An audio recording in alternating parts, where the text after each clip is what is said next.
So let's throw some shade. I don't really know what that term means. It's something to do with like insulting somebody or something. I don't know what it means. But let's figure out in community design and layout how we can have more shade.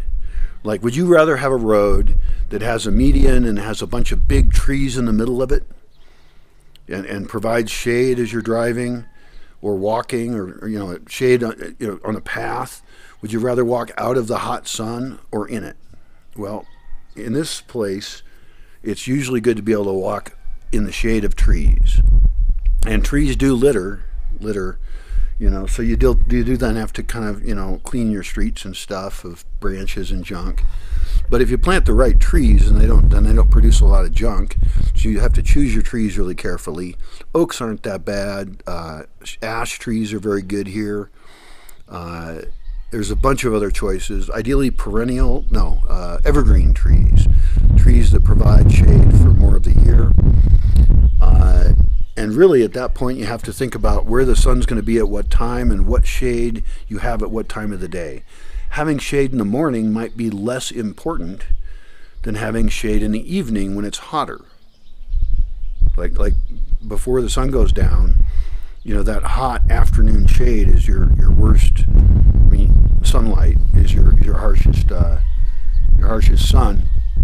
But we could, design the entire thing so that all between sections of the community there's these massive park-like areas that paths and roads go through, and we can choose trees that are very dense in their shade.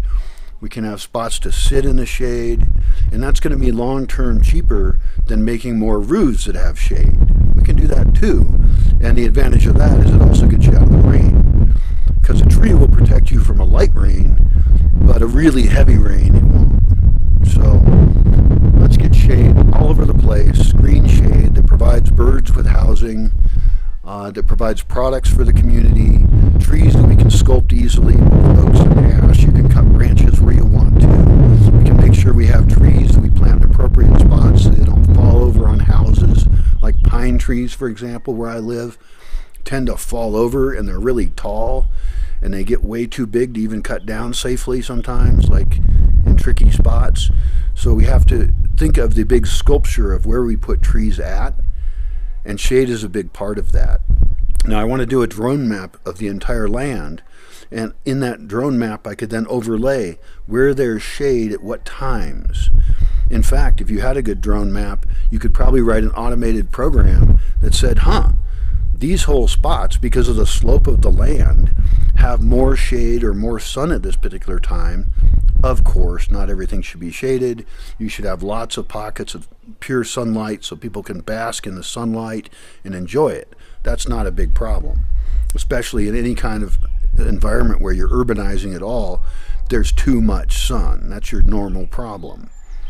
So all of this can be figured out through really careful design, and part of that design is using trees as a biological tool to make buildings more comfortable, to make pathways and roadways more comfortable, and be providing products for people and habitat and food for animals. Big win for everybody. Throw some shade. What the fuck? People just say stuff. I think I'm getting old because I don't understand a whole bunch of shit people say. Also, I spent like a couple decades in the woods, and also, young people love to come up with new terms, or that part of their identity is coming up with new terms and using them differently. And I don't know any young people, so it's confusing. Oh well. Old guy screaming into the wind.